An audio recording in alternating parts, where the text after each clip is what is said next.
Buenas, buenas.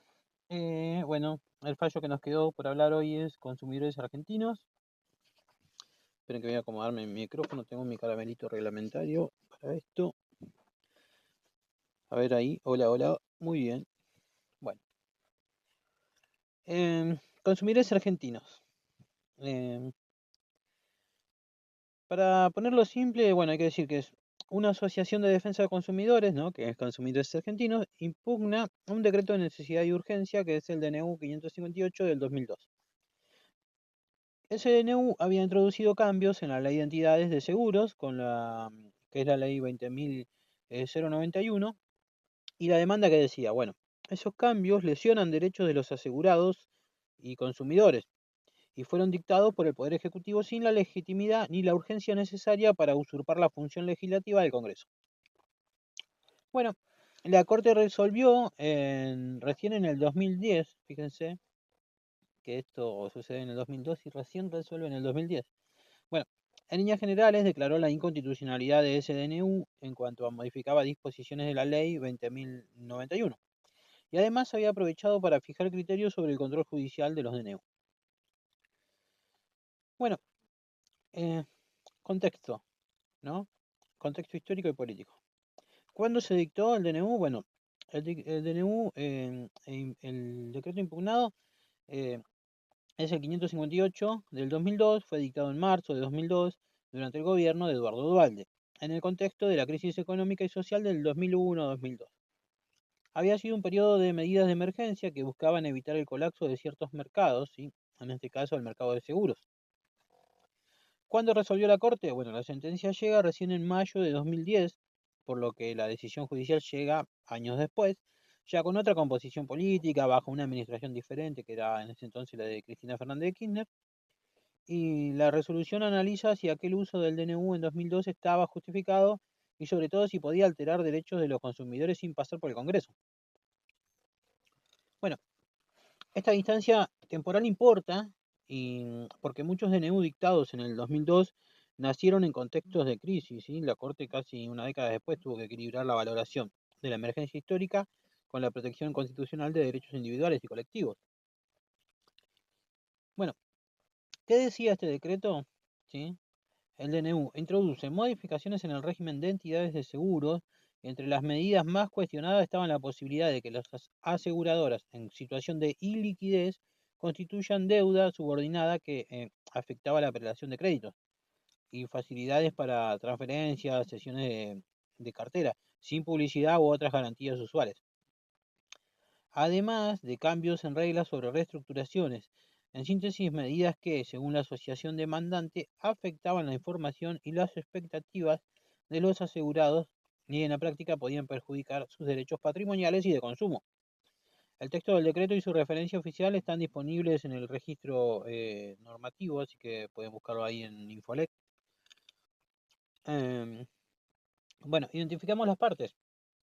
La parte actora, ¿sí? Es Consumidores Argentinos, es una asociación para la defensa, educación e información del consumidor, una entidad colectiva que tutela derechos de los consumidores. El demandado es el Poder Ejecutivo, que es el autor del decreto, y la pretensión es que se declare inconstitucional el decreto de necesidad y urgencia 558 del 2002. En cuanto a las modificaciones introducidas en la ley 20.091 y que se protejan los derechos afectados vía un amparo, ¿no? La asociación alegó violaciones, entre otras, al artículo 42 de la Constitución Nacional, que habla de protección de consumidores y usuarios, y al derecho de propiedad en su artículo 17. Bueno, ¿cuál es la cuestión jurídica acá? Bueno, la cuestión es, ¿puede el Poder Ejecutivo modificar por DNU el régimen legal de entidades de seguros? Es decir, ¿era materia y forma admisible para un DNU? Si el DNU fue dictado, ¿cumplió con los requisitos constitucionales de necesidad, urgencia, imposibilidad de tramitar la ley y con las exigencias de proporcionalidad y protección de derechos? Bueno, de fondo había otra pregunta, que era ¿hasta qué punto puede el Poder Judicial revisar los DNU y sus presupuestos fácticos, ¿no? Es decir, ¿puede el juez evaluar si existió o no tal emergencia que invoca el Poder Ejecutivo? Entonces, el fallo responde con un sí, claro a la capacidad de control judicial y establece límites a la facultad ejecutiva. Bueno, identifiquemos ahora que tenemos esto, identifiquemos cuáles son las normas involucradas. Tenemos que hablar del artículo 99, inciso 3 de la Constitución Nacional, que regula la posibilidad de dictar DNU solo cuando circunstancias excepcionales impidan el trámite ordinario o exijan una respuesta inmediata. Y la ley 16.986, que habla sobre el procedimiento del amparo y la vía por la que actúa la asociación, ¿no? También la ley 20.091, que es el régimen legal de las entidades de seguro, es decir, la norma modificada por el DNU. Y además la Corte remite a precedentes sobre el DNU, como por ejemplo Berrocchi, ¿sí? El caso anterior que vimos, que bueno, que ya había fijado criterios sobre necesidad y urgencia y control judicial. ¿Qué decidió la Corte? Bueno, la Corte confirmó la declaración de inconstitucionalidad del Tribunal Inferior del decreto 558 del 2002, en cuanto modificaba diversas disposiciones de la ley 20.091, y además la Corte reafirmó que el uso del DNU es excepcional. El Ejecutivo no puede sustituir libremente la función del Congreso, y sostuvo que corresponde al Poder Judicial analizar en cada caso el presupuesto fáctico invocado por el Poder Ejecutivo para justificar la emergencia. Esto es que el juez puede y tiene que evaluar si realmente existía una imposibilidad o urgencia tal que justificara dictar ese DNU. También habían señalado que la mera invocación genérica de la emergencia por parte del Ejecutivo no basta. Hay que acreditar la necesidad y la razón de urgencia. Si no se prueba el DNU, es inconstitucional. Esa combinación, sí, que es la anulación de la norma más la fijación de límites, convierte el fallo en un precedente clave sobre la materia DNU en la jurisprudencia de nuestro país. Bueno, ¿cuál es el razonamiento que usa la Corte para llegar a esto, no? Primero, la admisibilidad del amparo. La Corte aceptó que la vía del amparo era procedente para examinar la constitucionalidad del decreto respecto de derechos colectivos y patrimoniales. Después procede a un análisis formal, porque se pregunta si el DNU correspondía a una materia vedada o si cumplía las condiciones constitucionales para dictarlo. Procede después a un examen fáctico donde evaluó la existencia de la emergencia que el Ejecutivo estaba invocando. La Corte exigió pruebas y un examen serio, no una simple invocación retórica. También procede después a una proporcionalidad y afectación de derechos, ¿no? A examinar esto con pruebas si la medida era adecuada y proporcional al objetivo perseguido y si existían salvaguardas para los derechos afectados, por ejemplo, publicidad en sesiones de cartera. Y como resultado, concluyó que el decreto no había acreditado los requisitos y que dañaba derechos de consumidores y que por eso fue declarado inconstitucional.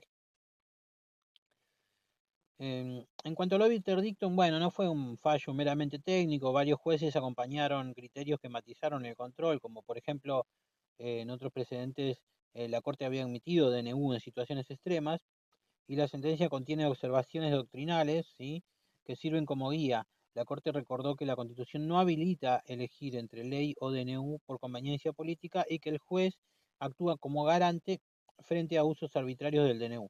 Estos pasajes funcionan como obiter dictum que después la doctrina de otros fallos van a citar.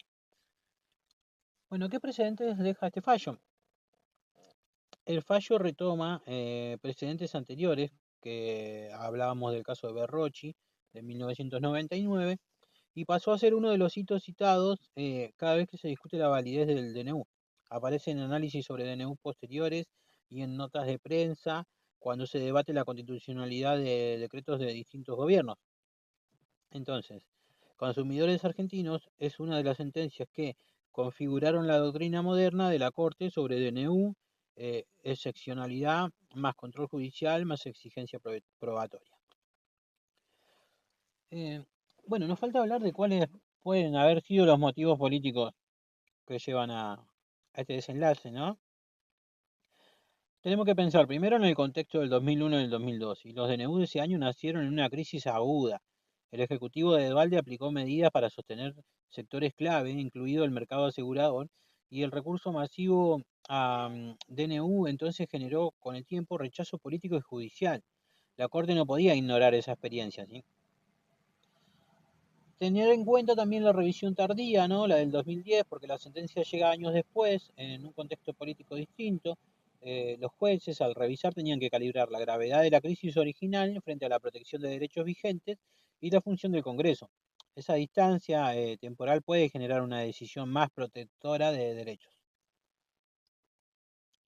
Em, Hay que pensar también en la legitimidad institucional, o sea, la Corte en la década siguiente a 2002 construyó una doctrina para contener el uso excesivo de DNU.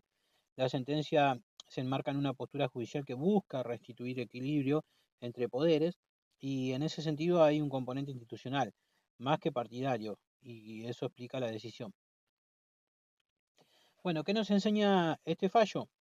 Regla número 1, el DNU es prima facie inconstitucional, salvo que se pruebe necesidad y urgencia. El Ejecutivo no puede legislar por decreto por simple comodidad, ¿sí? Regla número 2, el Poder Judicial puede examinar el presupuesto fáctico, no solo la forma que justifica el DNU, o sea, no es una caja negra del Ejecutivo. Regla número 3, cuando un DNU afecta derechos de terceros, consumidores asegurados en este caso, el control es más riguroso. La proporcionalidad y la publicidad o garantías importan. Bueno, hasta acá lo que tenemos que saber de consumidores argentinos. Y bueno, hoy nos toca la clase con Corque o Quero o Kerko o como sea que se llame, así que vamos a ver qué nos da hoy para volver a grabar después. Nos vemos en la próxima.